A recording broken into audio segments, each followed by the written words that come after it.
Awesome. We should be live and recording here. We'll let a few more people trickle in. I know I had a few people let me know that they were going to be late. Obviously, the convenience of the timing being a school morning was the best we could do. But for those of you that are here and joining us, I'm super excited about this one. I'm Jay. Obviously, just recently joined the platform team. I know new to a lot of you guys based out here in Australia, and I'm joined today by legend coach Hiroki Fujita. How you doing today, man? Yeah, thank you for calling me legend. Yeah, thank you for hosting me, Jay. My name is Hiroki Fujita. I'm currently a graduate assistant at University of Toledo. I was born and raised in Japan, and I used to coach Jay for a year in Seattle. So I'm really There excited you to be go. here. So for a little bit of background for those out there watching, Hiroki was so what you played. Tell them, I guess, a little bit of background on you, right? So you played 4 years at Idaho State University, Division 1 program out there. How's your time at Idaho? Yeah, my time at Idaho was great. Um, we when I was a freshman, we had a new coach, and he used to be a volunteer assistant coach for University of Arizona. So he was a great Wow. coach, and Idaho State we used to be decent level, but since he came in, we recruited a lot of great players, and the team got so much Mhm. better. Obviously, the city that I was in, Pocatello, Idaho, was tiny Middle of nowhere a compared. little bit, college town. Yeah, yeah, compared to Seattle. But you know, because the city was it was such a tiny city. We had a small community. We got to know everyone. Yeah, You know, yeah. So there was pros and cons to kind of the rural nature of it all. yeah, yeah, yeah, yeah. Awesome, man. And then obviously, look, I want to get to sort of the coaching side of things, the recruiting tips. I know a lot of people are here to sort of hear firsthand from a guy that's actively recruiting in Division 1. But I guess let's just spend 5 minutes at the beginning here, just a little background on yourself as a player, obviously to where you got to now. So you grew up in Japan. Yeah, yeah. I know you actually spent a bit of time living out in Australia. Mhm. Um, I'd love for you to kind of just run us through what your junior college tennis career looked like, and maybe like a little bit about your recruitment journey. Did you start the whole college process very early yourself? I know you're a product of the college system. So what was sort of, Mhm. Mhm. if you could just give us like a 2 minute overview of you as a junior through to your college experience, what did that look like? Yeah. So as I said, I was born and raised in Japan. I played a lot of ITF tournaments as a junior because originally I wanted to go pro. Um, Mhm. but then when I was probably around 16, 17, coach told me about the colleges in the US, and Okay. I heard that it's a good pathway to maybe go pro after graduation. So I started considering coming to the US, uh, and I lived in Australia for a year when I Hmm. was 17. I'm pretty sure, and I played a lot of ITF junior tournaments there, trying to bump up the UTR, Yeah. and Yeah. and then I had an agency who assisted me in like looking for schools. Hmm. But how I found Idaho State was that my friend who used to play in the same in the school that's in the same conference as Idaho State, he told me about Idaho State. He told me that, oh, ISU, they're getting a new coach and they're looking for a few more players, so you should reach Okay. out to him. And then I reached out to him. I sent him my recruitment recruiting video, and then Yeah. got the That's position. awesome, And man. That's yeah, awesome. So, did you? I feel like you've mentioned there you played a lot of ITFs. Did you know at that stage that you were supposed to really focus on the UTR ranking, or were you because you wanted to go pro? Were you kind of grinding the ITF ranking a little bit? And do you think that sort of yeah. hindered your ability to get a better school, or what would you say on that? At that time, I wasn't really familiar with UTR and Okay. how the system works. So I heard that I need to prioritize getting higher in the ranking in ITF Hmm. Junior. That's why I played a Hmm. lot of ITF Junior tournaments. But then, yeah, I think for me, I didn't really care too much about UTR. It Okay, was more, I focused more on ITF Junior rankings. But I think nowadays, I think UTR is much more reliable source, I guess. absolutely. And that's where, we tell all of our athletes, like these coaches are primarily looking at your UTR these days. We obviously get a lot of families and a lot of athletes jump on and talk about Mhm. how they getting to that age of like 15, 16, 17, wanting to start grinding the ITF circuit. Um, but if college is their pathway in mind and what they're looking to chase, we can't emphasize enough that UTR is just so important. Out of curiosity, for you don't have to share if you're not willing to, but what UTR were you when you got recruited to Idaho State? Do you remember what you were kind of in your recruitment stage? Um, I'm pretty sure it was high 11, Okay. 11.678, somewhere around. But on the email, I think I'm pretty sure I put my like highest UTR. Okay, the best you'd reached. You Yeah, had you and had me beat. You had me beat, that's for sure. I was asking that just in case I could sneak you in and hold it against you, but no, you had me cleared. Um, and do you feel like you could have got that higher potentially? Like, do you feel like you missed out on maybe some bigger school opportunities had you known from an earlier age that you were supposed to pursue the UTR a bit more? oh yeah, definitely, definitely, Yeah, because yeah. I had this pressure that I need to win a lot of matches so that I can get my ranking higher and UTR higher. And I Yeah. think that made me play worse because I wasn't playing freely out. I focused too much on the result instead of, improving Hmm. because, eventually, I mean, obviously UTR and rankings matter, but you know, you have to improve. Yeah. That's the base. Like you come to the colleges in the US and you do the same thing, like Hmm. you Absolutely. Yeah. No, that's spot on, man. And I think yeah, we just can't stress enough these days how important the UTR is, and that's why we work a lot on tournament scheduling, making sure these guys are playing enough UTRs. It's just a game changer for the type of schools that I think they can get into. I want to transition here. I want to talk about the coaching side of things. Obviously, I know a lot of people are very interested in this webinar to hear directly from the mouth. It's not every day that you get to hear straight from an actively recruiting Division One tennis coach. Just a reminder to those of you that are listening. Obviously, I know a lot of you are going to be tuning into the recording afterwards because you can make it live. But if you're listening and you're here, feel free to put questions in the chat if there's direct things that you want to know from Hiroki himself. I've got a list of some good questions for him ready and lined up about the coaching thing. But look, obviously, for those of you that don't know, I met Hiroki. He was a graduate assistant, like he says, for my senior year at Seattle University, meaning what's the best way to explain it, Hiroki? You went through and you graduated with your undergrad from Idaho State, and then you had an extra, you got the chance to go out and coach Seattle University for a year as a grad assistant while you did your master's. That's about spot on. Yep, yeah. So I graduated from Idaho State in What'd you study? 2024. Uh, I graduated with a sports management degree. Awesome. Enjoyed it? Yeah, it was great. Mm-hmm. And at Seattle U, I was there. I was an assistant coach for men's and women's tennis team there for a year. Yep. And this year, I'm coaching only men's team here at Toledo. Yeah, Nice, nice. And then, yeah, another detail on that is obviously that was our senior year at Seattle University. So that was Coach Roki was the assistant coach for what is now historically the last ever season of Seattle U men's tennis. So it was yeah, certainly a special one. It was quite the ride, wouldn't you say? yeah. It was very special, and it's Yeah, especially we had 7 seniors, right? yeah.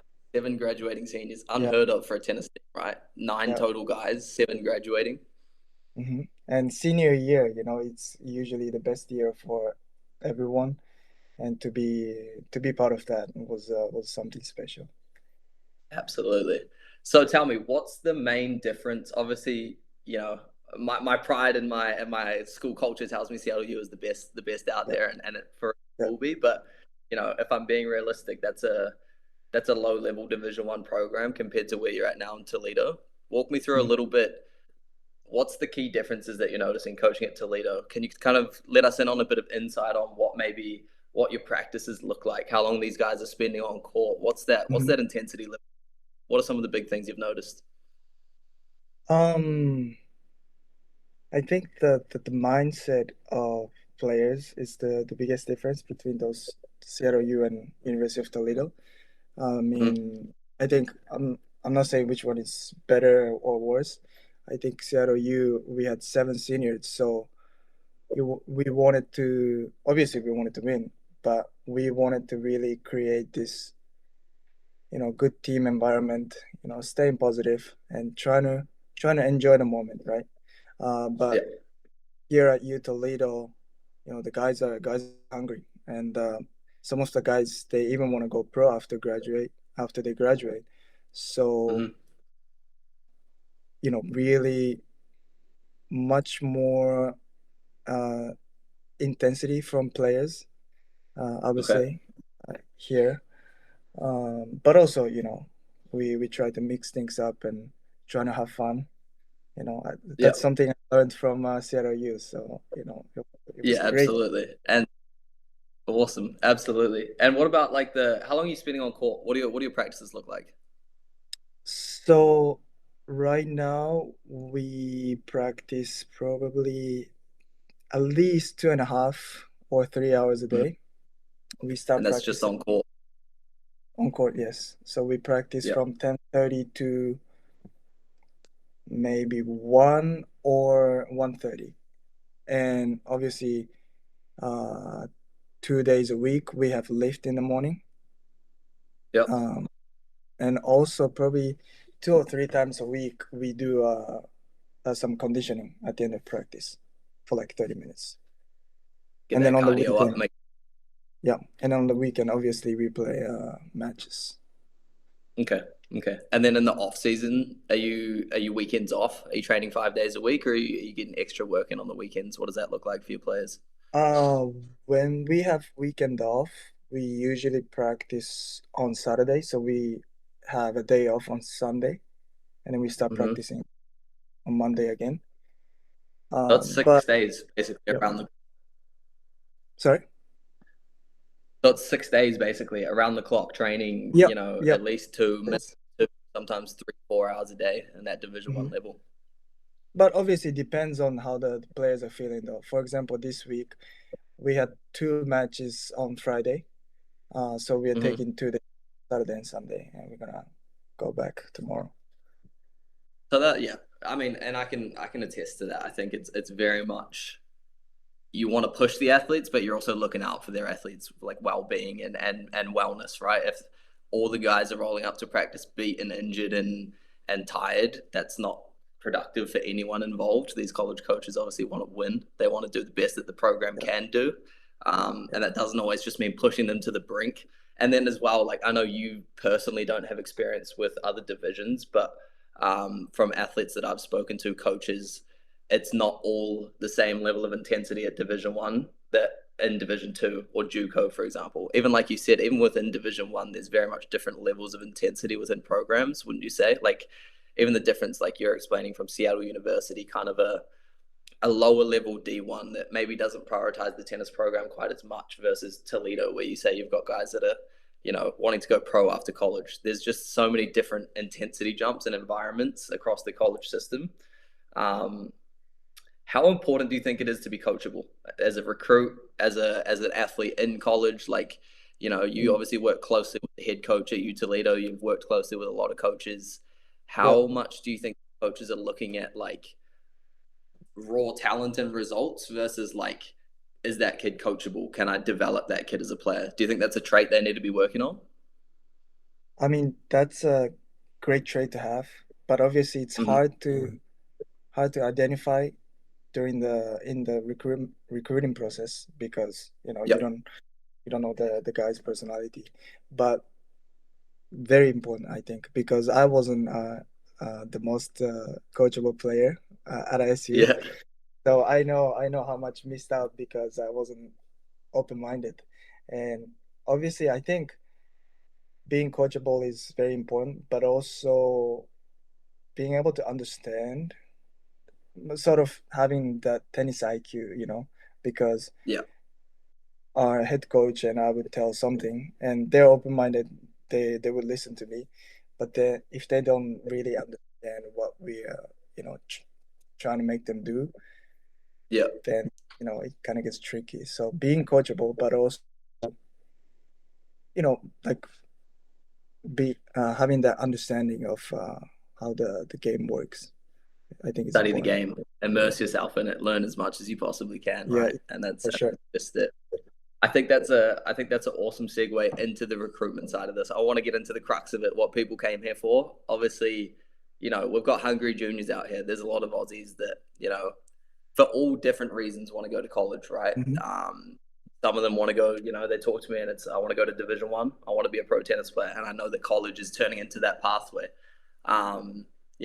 What UTR do I need to be to go Division One? What UTR do I need to be to go Division Two? All of these things. Some of them come to me and it's just, hey Jay, like I want to go over and I want to get this awesome life experience. I want to get a degree and play some decent quality tennis and move away from home and grow as a person. So there's all these different reasons.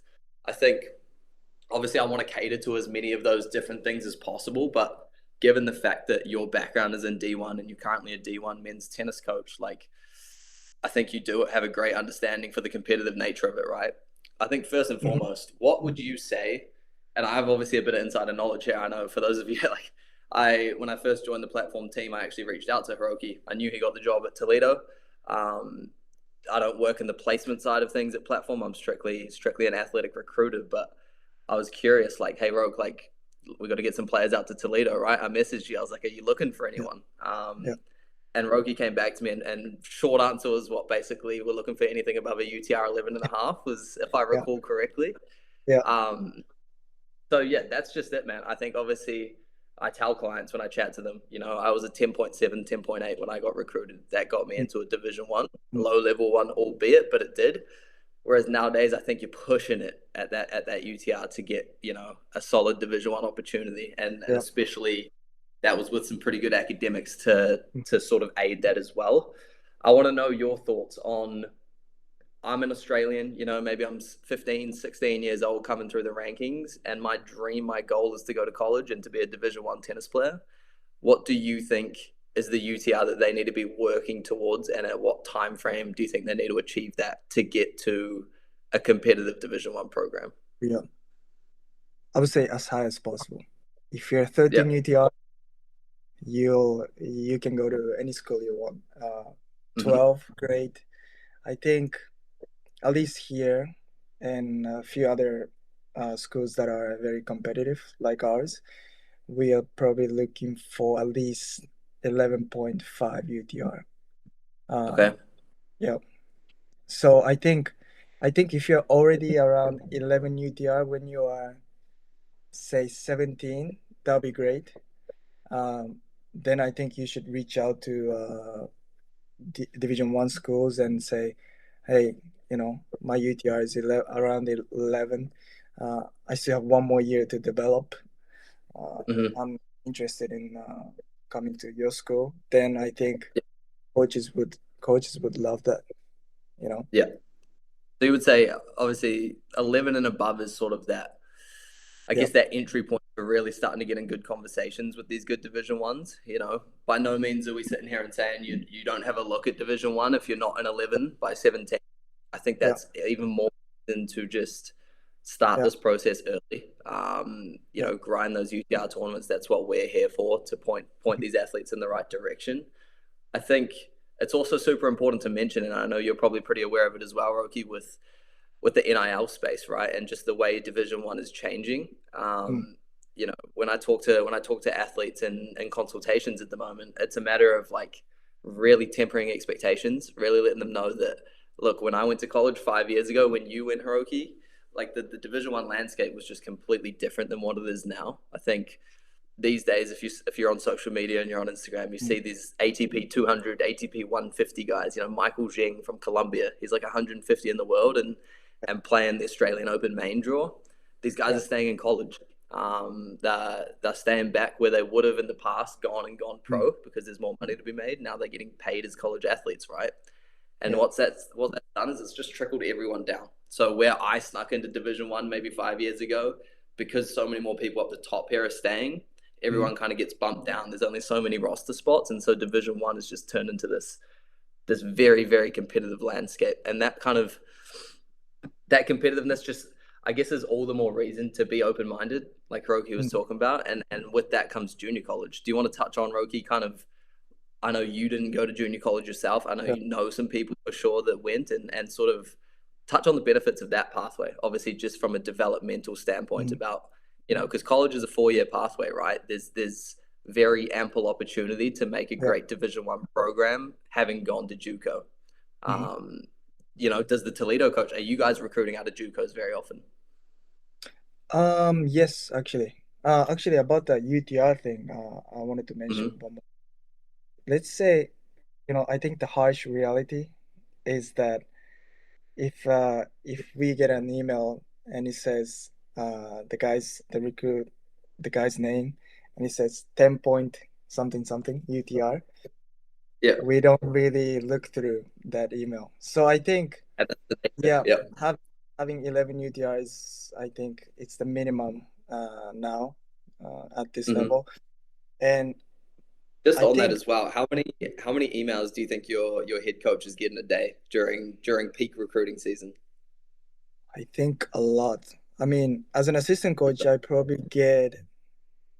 think I got more in Seattle, but on average, between Seattle and here, I think I would say five, 5 or 6 guys a month, Yeah, which is and which doesn't sound like a lot, but we're busy with the practice and the matches and stuff, so we don't really have time to look through like all of them. So we and that's check an assistant UTR coach. and then That's only an assistant, right? I know some head coaches getting 50, 100 emails a day just from players oh, being like, I want to get into yeah, your program. How can I do it? And that's just to demonstrate um, how tough of a process this is. It's so tough to, like, wouldn't you say, it's so tough to get in front of these coaches without knowing someone that knows them, or having some sort of in that's not just sending an email and being like, this is my resume. yeah. I think if you are 10 UTR, then you probably shouldn't put that on your email, because then at Right. least coach would look through all the messages and the results, and then they would click on the link and check the recruitment video, and then maybe you have a chance. But I think, yeah, if you're 10 UTR, Yeah. don't put it on your email. Yeah. Try and If you're applying to big Division One schools, if it's Division yeah, Two, yeah, but exactly. or get a team. We're gonna sort that for our players. We're not gonna be sending these coaches emails where we know them personally, and that's the joy of it. Obviously you're gonna touch on JUCO there. What's Yeah. sort of your stance as a current Division One coach on that JUCO pathway for these kids, especially these international ones that maybe haven't had Mhm. the chance to prove themselves, had the chance to develop fully. Maybe the UTR isn't quite where they want it, but they see the potential to be a D1 athlete. What would you say to them? Yeah, I think JUCO is a great pathway for someone maybe who is not quite ready as a player, or as a person to go into maybe like an actual, I wouldn't say an actual college, but like an NWA 4 year college, Yep. because you have 2 years, but you basically get 2 years extra, 2 extra years of eligibility, because you play 2 years in JUCO and you can play another 4 years at a different Another school. 2 years, I think. I think it's just another Oh, two really? years these Oh, days okay. at the 4 year. Yep. Oh, Yep. But still, but that cross credit works very yeah, smoothly, and you get to bounce over and get 2 years in a Division One program that you would never have really had a look at in your early recruitment stage, right? I guess we're talking, and this applies for all sports, not just tennis. Like mm, from a growth and developmental standpoint, whether you're looking at the athletes, yeah, physical condition, their mental maturity on court, whether you're looking at their ranking, like you think about as a fresh kind of high school graduate, you're 17, 18 years old. You haven't even Mm. grown into your body yet. You haven't even um, had that experience, that match play that, you're going to get in Yeah. college.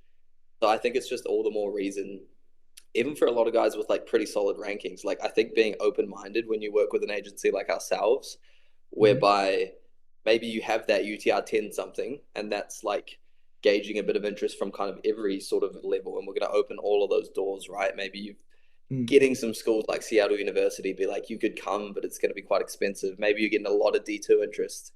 Maybe you should keep an open mind to JUCO as well, even at a UTR 9 or 10, right? Because like you say, that development is unmatched. And then what they get is they get these big Division 1 schools kind of recruiting out of junior college, right? Mm.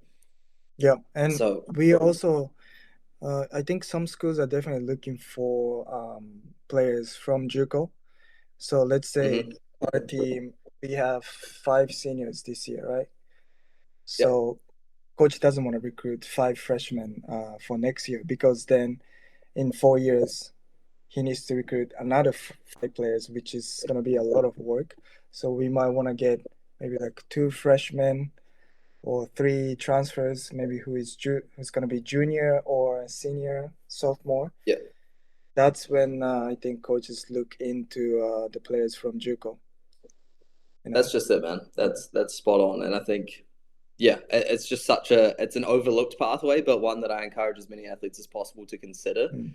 The last thing I wanted to hear from you on the performance side of things during the recruitment, I want to know like how how important is that highlight video, and B, what are coaches looking at? Like tennis is quite an Mm. arbitrary sport, right? Like obviously you Yeah. have the result, and that's one thing, but at the same time, like what are these big Division 1 coaches or any coach for that matter looking at out of that video from a play style perspective, from a Yeah. structuring the like what can they do to make themselves look desirable in that college recruiting video? Okay. First of all, uh, please edit your recruitment videos because We're gonna when we're you gonna edit them for our clients, that's for sure. click, sometimes we would, coach and I would click the link and we, okay, let's see how good this player is, and then you see that the video is an hour long. You're like, Yeah, all right, maybe tomorrow or next week. two, So two times. yeah, so so keep it short, and I think we're looking for.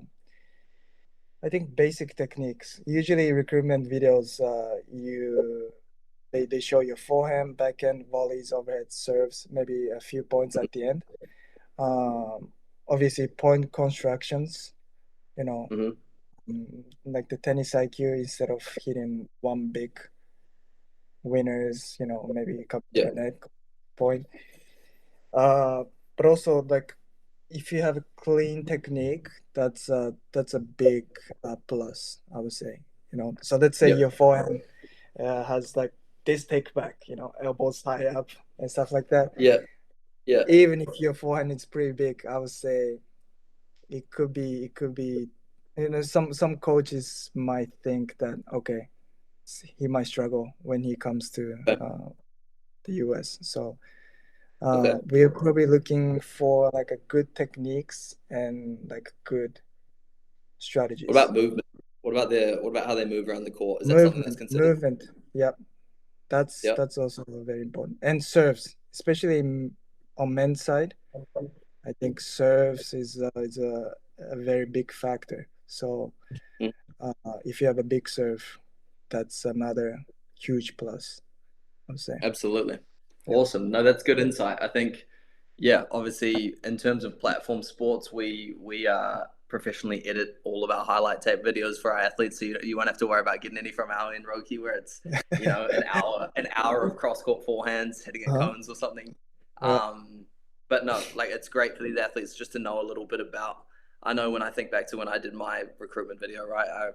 I played with a local guy who was quite a good college player. He went to Boise State. Mm. And I just whacked a phone on the fence. I played 2 sets, and platform clipped it up for me and edited it. But man, I was shaking in my boots. I was like, there was no one at the tennis venue, but at the same time, it was like it felt like everyone was watching, and I was like, what are Yeah. these college coaches looking for? I was just trying to really derive in my head. I put so much pressure on myself to build these Yeah. points to to play with composure, to move well. And I almost seized up a couple times. I actually filmed the video 2 or 3 times, I think, if I think back to it. But that's just the side of things that it's good to have insight on as a college athlete. As a recruit out here, we don't know what these coaches are looking for necessarily as juniors in Australia, and I think kind of the more sort of idea we can have as to it's a combination, right? Because you want to play your game style and you want to be yourself in that video and put your best foot forward. But at the same time, if there's little things that you can do that are going to get the Mm, attention of these coaches, I think mm. it's a no brainer to do that. Um, I mean, I want to platform sports, they're gonna make a good edit, right? You know, That's correct. pick up all the That's good correct. points and put it Yeah, again. Yeah. you won't make a single unforced error. That's for sure. It'll be a perfect match. Yeah, that's great. That's great. Actually, sometimes you will see that could, trick coaches in a good way, Like we would see a video and then the guy would be hitting winners left and right, Hmm. even if Hmm. that's not the actual level of that player. That's Hmm. gonna make us think, oh, maybe this guy's better than you know he is on paper. So It's obviously a balancing act, right? Because we want to make you look to the best of your abilities as a college recruit, but at the same time, we don't want to send you over there and have you not be able to back it up. And we are very much in the business of honesty and transparency. We're never going to pull the wool over the eyes of any of these college coaches because it's our reputation ultimately that is on the line with these videos. But that mm, being said, like we're gonna put our athletes' best foot forward every time. I think yeah. I want to ask you on academics. I know it's kind of to some people not a big component, to others a very big component. As a coach, how important is the academic side through high school? What are you guys looking at? Have you got guys on your team that like is there a certain GPA they have to meet to even get on the court? What does the academic side of things look like for these athletes?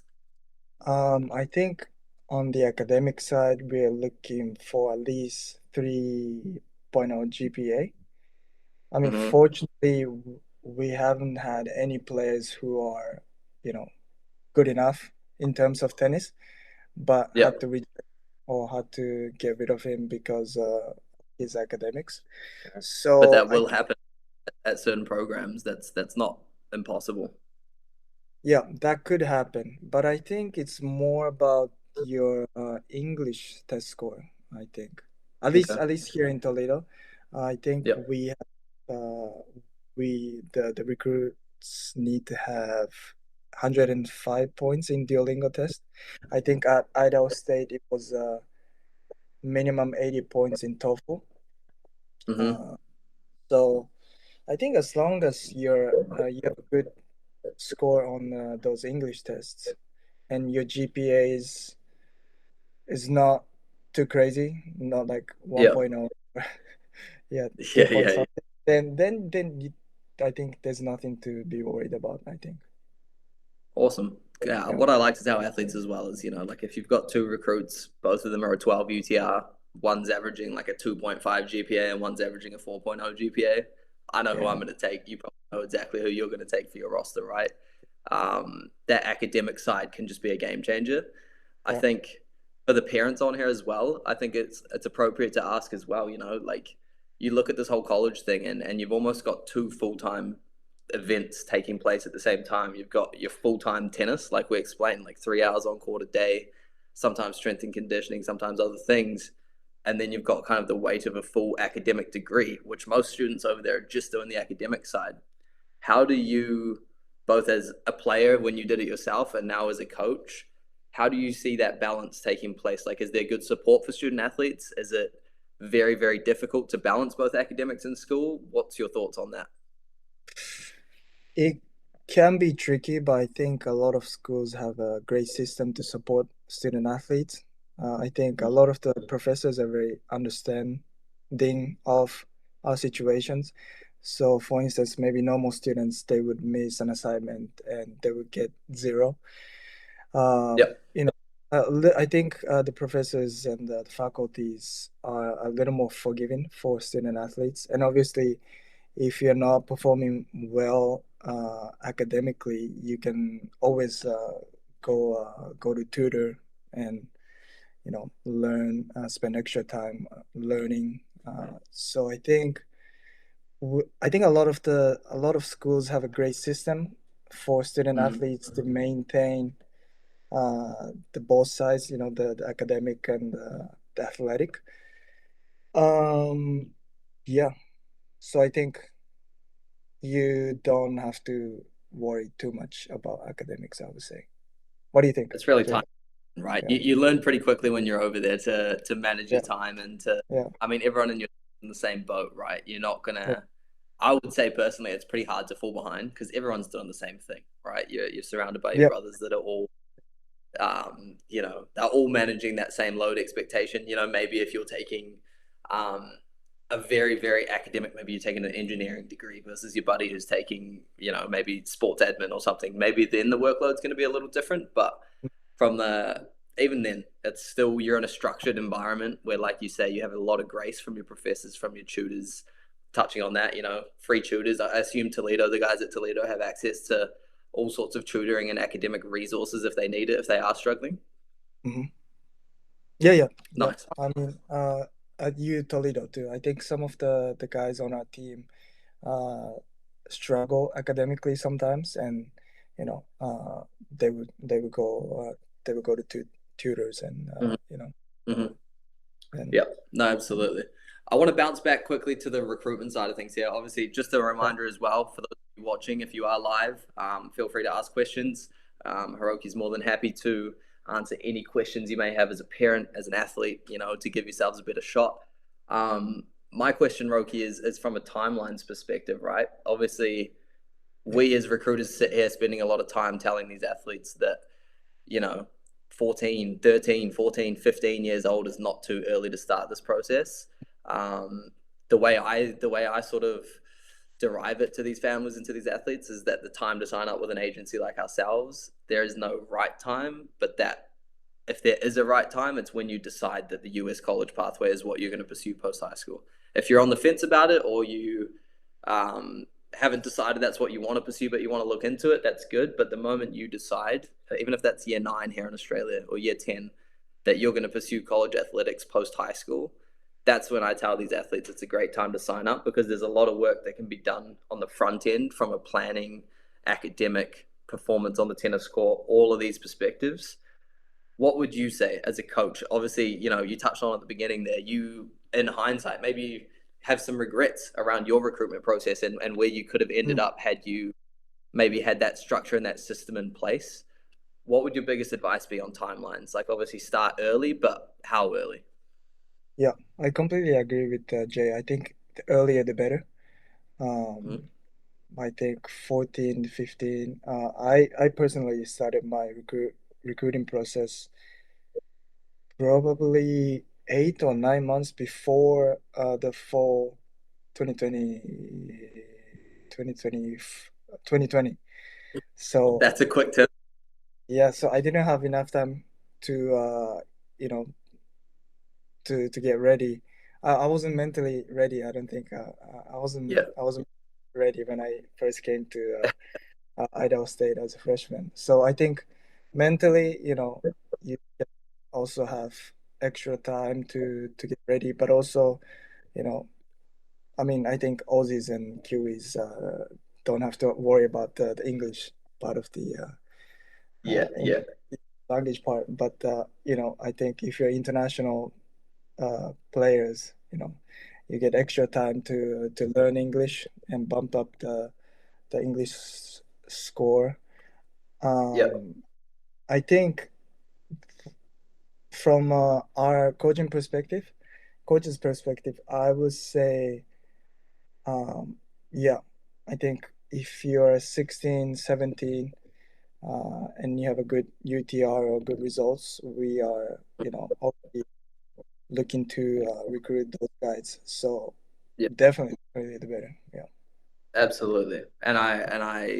The thing that I run into as well is, right, is we talk to a lot of these athletes, and there's obviously the rule out here and across the world, right, where these college coaches can't actually verbally engage with these athletes until a certain date. For us out here, it's year 11, halfway through year 11, their second to last year of high school. That's when you coaches can actually engage with these athletes. And so what we find is a lot of families sort of they put it on the back burner through those early years of high school, year 9, year 10, year 11, because they hear that, right? And they're like, we may as well not start this process until we can actually talk to coaches, right? That's what this is all about, talking to coaches. But where I would disagree with that is delaying that, then you start in year 11 where you should be talking to coaches, but then you're automatically on the back foot. What you've missed out on in those kind of earlier foremost years at 14 and 15, where you could have been, playing the right UTR tournaments, building out this profile, making yourself this marketable, desirable recruit. Because I don't know about you, but my experience with the American culture is like Americans are born and bred for college. They know from like 10 years old, 12 years old, they all have their parents' alumni schools. They Uh, all yeah, associate with colleges and they're like, I'm going to go there one day, right? yeah. There's no limit to how early these Americans are planning their college careers. And I just think that's a sense of urgency we don't necessarily have out here in Australia and New Zealand, and one that we're really trying to, it's not rushing kids into it by any means. It's just like I say, once you know that's the pathway you want to go down, Mhm. associating yourself with an agency and actually getting to work on a structured game plan for how you're going to get there is massive. For sure. Um, I think that might be the reasons why, a few American players, maybe they're in terms of their tennis level, they're not maybe good enough or barely good enough to play Division Ones, but yeah, they because they start the process early, yeah. they I mean, they if can there's go one thing for Americans can do, it's market themselves, right, and sure. network. Whereas us Yeah. Kiwis and Aussies, and I'm sure you probably noticed that out in Japan as well. It's tough to sit here and really put ourselves out there and put ourselves first and pursue these opportunities. Mm, for sure. Awesome, man. I wanted to ask you. That's a great segue into. I want to know about the international student side of things. Obviously, you come from Japan. You have it even tougher than the likes of myself and these Aussies, where not to belittle our experience. We still experience a big culture shock going over to the US, but for you, it's a whole different language. Mm, Um, how is the structure set up over there? Obviously, I can speak from my own personal experience and knowing that the team at Seattle U, right? Like we had pretty much all internationals. We didn't really mm, have too many Americans in that program. Um, at Seattle U was a very international orientated school. So being an international, uh, you didn't really feel that left out, or you didn't really feel like a minority per se because everyone was so diverse. I want to know from your perspective how you found that transition into college as an international student. Obviously, you moved across the world just like all of us here. mhm. Um, and what would you say to these athletes and parents that are a little worried about sending their kid or going themselves as this foreign student to this big country with so Mm. much different stuff going on? Like, what would you say on that? I think, there's nothing to be worried about because especially tennis, I would say 90% of the student athletes are international. So you're not the only one who maybe can't speak English fluently or who is not used to American culture. Yeah, So, I think you have your teammates who support who can support you and learn together. yeah, So, and I mean, at least from my experience, there's no bullying because you can't because you're from this country or you yeah. know because you If anything, it's a good talking point, right? You get the accent as an Aussie going over there, and I know Jun, the Australian on our team, people were pretty uh, intrigued by his accent. Obviously, uh, I think as well as an Aussie, as a Kiwi, like I say, without that initial like actual language difference. You just have the accent and a few different words here and there. I know for us going in with five international freshmen, me and my roommate, the Kiwi, Ollie Hall, shout out Ollie as well. We gave the uh, other boys a bit of stick for their English in the early days. uh, You're in a good place as an Aussie, as a Kiwi. It's a cultural difference. Don't get me wrong, but it's not so much so that you're learning a whole new language and yeah, you kind of slot in pretty quickly. Would you say? yeah, yeah. I mean, for sure. And also you get to learn other cultures, and Yeah. also they would appreciate like your culture as well.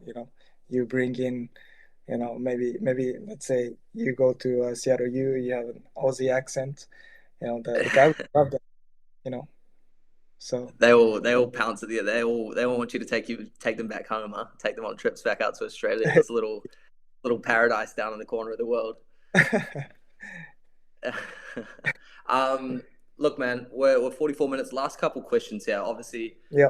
there's stuff I could ask you all day. I think there's so many insights that these parents and these athletes would want to know. Kind of on that similar wavelength of like support over there. Like, who's really looking out for these kids when they first get over there? You know, it's a big move. I know for myself. Mm. My coach picked me up from the airport the first night when I got there. I get a lot of parents asking me, Jay, like, who's actually there to support my child when they're over there, or is it completely up to them? Do you have any comments on that? Like, does that coach become the parental figure, or how does it look? Yeah. Usually, coaches will take care of you, especially if you're not used to, let's say, if you don't have a US phone number or and stuff like that.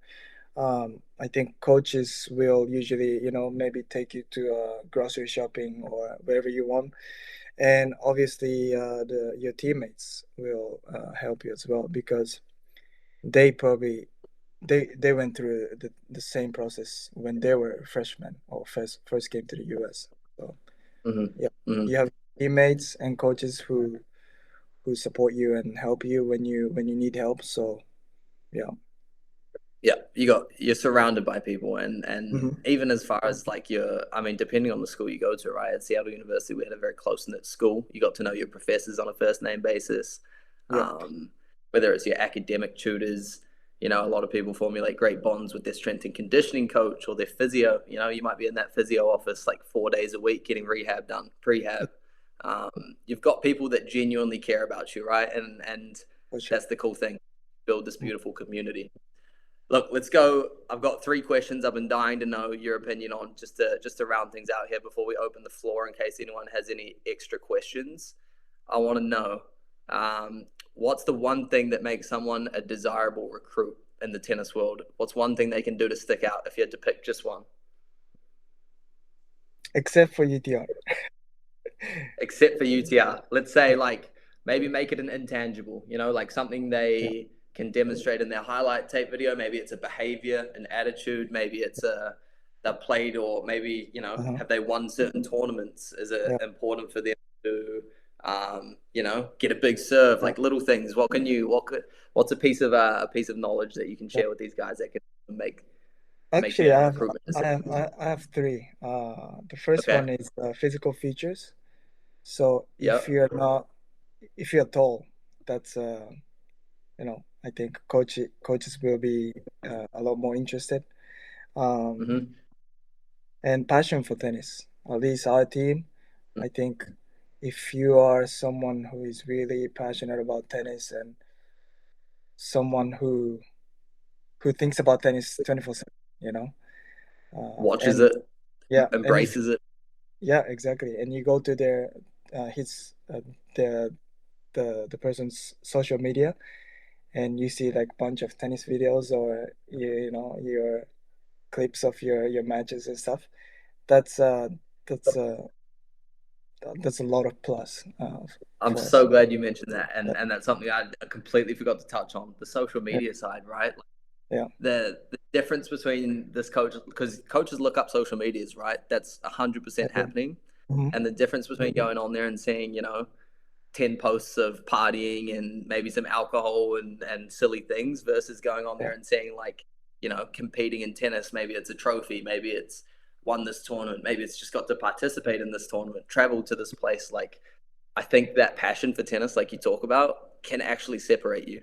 And Mhm. you know, even at Seattle U, I noticed like having that real drive, having that real desire to like immerse yourself in the sports. You got to have that, because from a behavioral perspective, like these coaches want it to be everything you care about, right? They want to see that you're invested. That's honestly a big issue that we had in that senior year of Seattle U, right?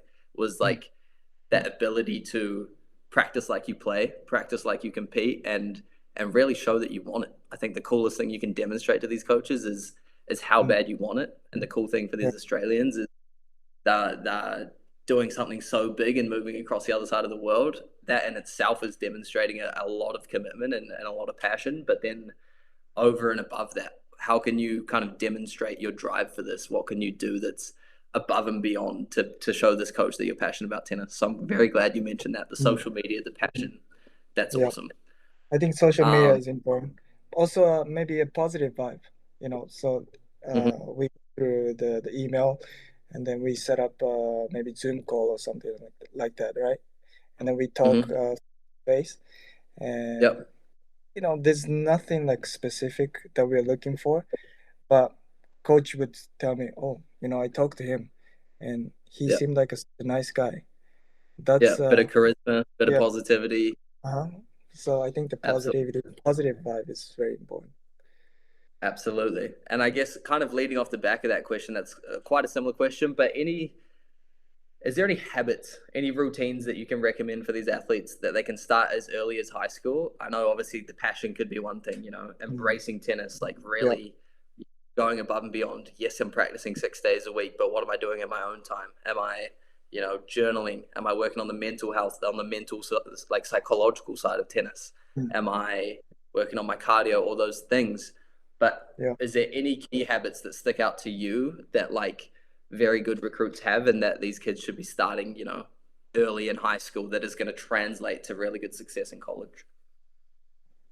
That's a great question. I would say maybe socializing. I mean, it's Mm, completely different from tennis, but I think, mm, college tennis is very unique. Tennis is an individual sport, but college tennis is a team sport. And, you need to get along with your teammates in order to perform at your best. So I think, yeah, socialize and, talk to your friends, you know, trying to trying to be a team player, like trying to practice, being a team player, I would say. It's a tough transition that people overlook, right? You go from this independent, like maybe Uh, you travel in some squads and stuff as a junior, but you go from this independent athlete, like isolated in a way, to then the yeah, college environment. Oh, I struggled with that transition. Like I had coach on my back, like Jay, you got to get vocal. You got to support your teammates. Like, yeah, how important is that uplifting of your teammates? Is that like, because from my experience, I would say that's nearly as much of a factor as your on court presence and your performance. Like, actually having a presence in the match, mm, supporting your team, being vocal, and really being a team player. Would you agree with that? yeah, 100%. Because any player, regardless of how good they are, Mm-hmm. has the power to either bring the whole team down or bring the whole team up.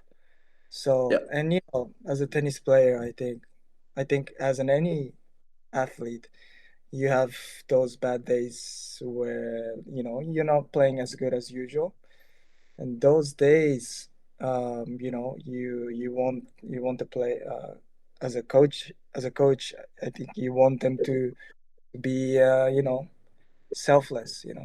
Okay, today's Mm-hmm. not my day, but at least I'm gonna be as loud as possible, trying to support my teammates, and I think Yep. those mindsets are very important. So Man, I think that's so spot on. I think that's an intangible that's not measured on the stat sheet. You're not going to come out of college and that's not going to be recorded like your wins and your losses are. But mm, in terms of being a recruit and in terms of if you want to sit on these calls with coaches and interview and really market yourself, I think the ability to demonstrate how much you care for the team and uplift your teammates. Like you say, I don't think you could have said it better. You either have the ability to drag your entire team down, bring the entire energy down, or you can do the exact opposite and contribute to mm, uplifting the team. And even maybe it's not through your tennis. Maybe you're, playing on court four, playing on court five, and you're losing, 6-1 4-love.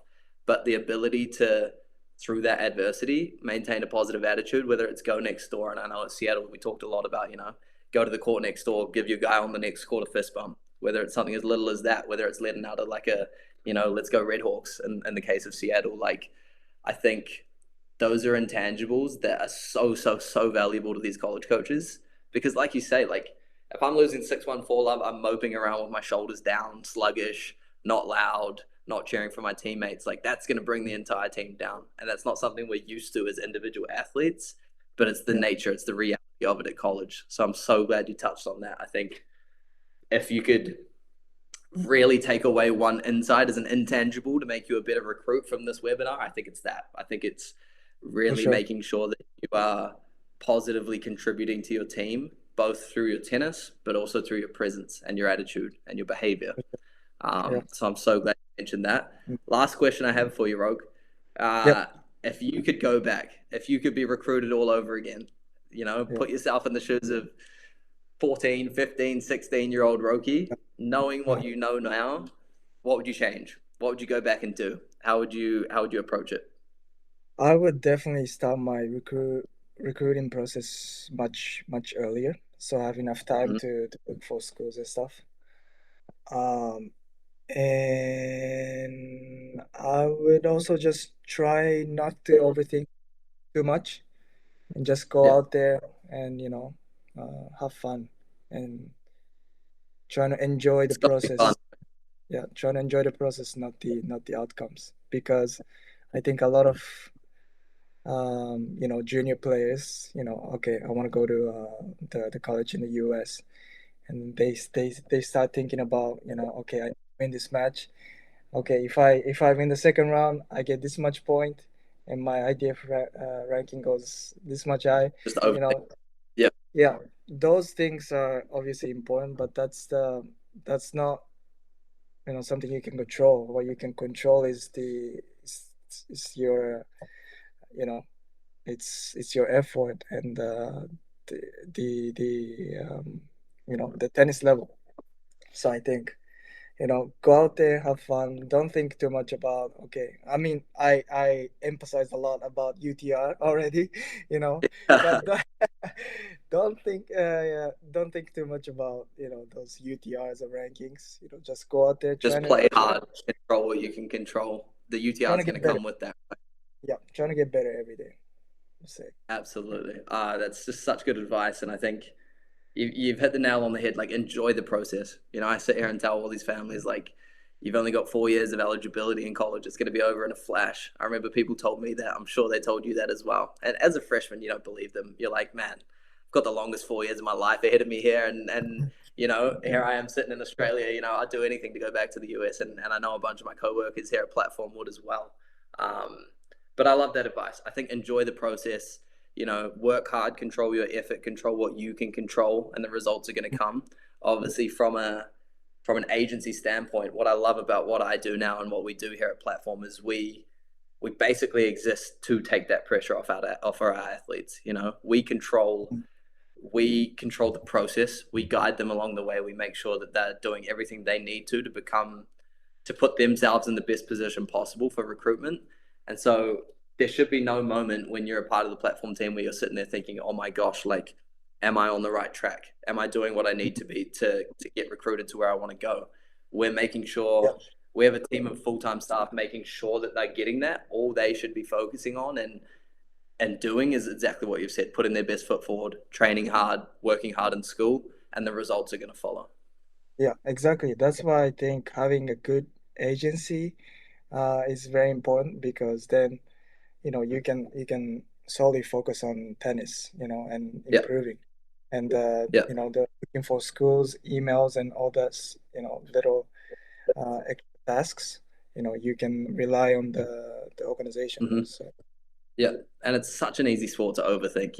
Like your performance is so directly correlated to your mental and to what's going on in life and everything. And if you have all this precious amounting on, like, I'm trying to navigate my entire college process, I don't know where I need to be, what I need to be doing, that's going to be reflected in your results. And I think just having that team support, like you mentioned, like, we're going to set those KPIs, set those tangible targets of, like, UTR 10 by this point, 11 by this point. We're going to play these tournaments. We're going to give you a calendar so you have to follow.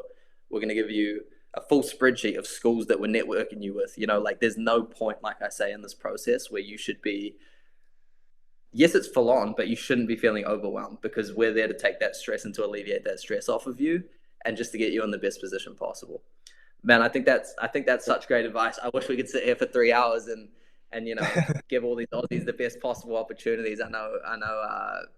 There's so much you could share. Obviously, we've got a few of us in here.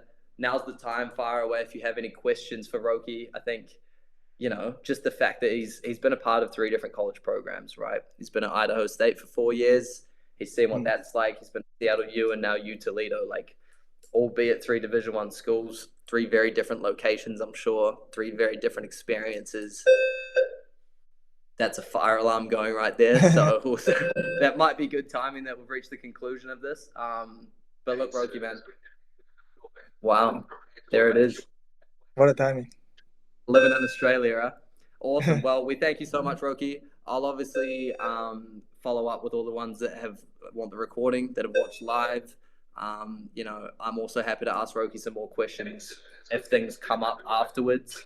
I'm sure Roki would be more than happy to send a little voice memo or like a video kind of answering any questions that may emerge later. Mhm. But Yeah, thank yeah, you of so course. much for coming on today, Roki. Yeah. Yeah, thank you for having me, and thank you for the few people who joined us today. Um, I hope I could give good insights of how college tennis is like. Awesome. Thank you Yeah, so much, Roke. Don't stay up too late over there. Huh? yeah, I want. Yeah. Alrighty. Everyone have a good day. Thank you, guys.